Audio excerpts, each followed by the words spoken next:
Let's give a round of applause for Daddy number one, Sir Dito!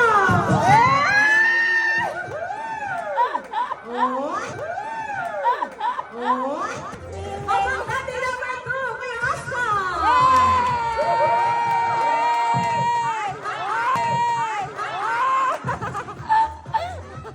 How about Daddy number three, Daddy Aileen?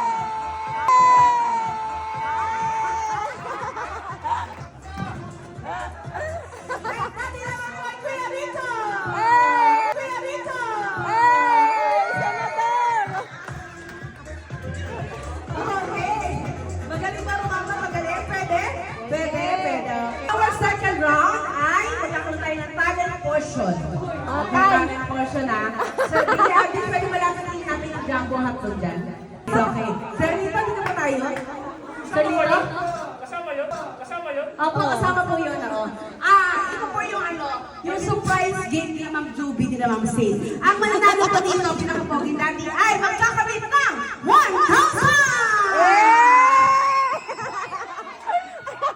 Portion na.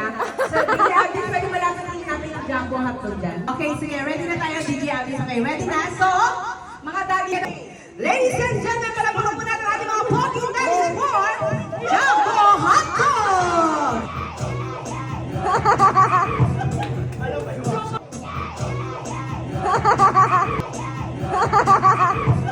Ayan na si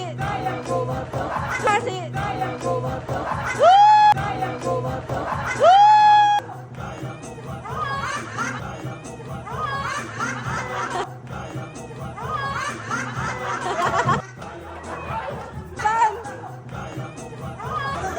Tama mo na natin ang poging daddies! Q&A, sige. Daddy number one, Sir Lito. Madali na po ang Q&A. Ang gagawin lang po natin, meron na po akong sasabihin Tagalog sentence or Tagalog phrase. Okay. All you have to do, Sir Lito, is translate it into English. Yes! Ayun! Sige, sige. Anyway, any translation will do. Ha? Basta ma-translate ko yung Tagalog, phrase into English. Okay? Sige. For our first, first Tagalog phrase, Sir Lito, dapat with full of energy, with conviction. Ang kapal na mukha mo! In English, Sir Lito, You have a big face!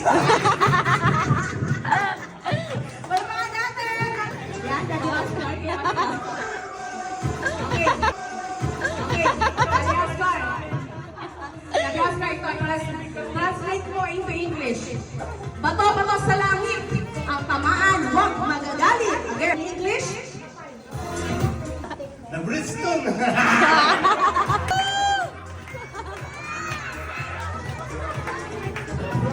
ano yung principle? Sa English, ha? Huwag ako, iba na lang. Don't be just others. Huwag ako, iba na lang. Don't be just others. Dati naman po. Yan. Dati Rico, translate mo into English. Umayos ka. Baka magdilim ang paningin ko. English? Prosultin.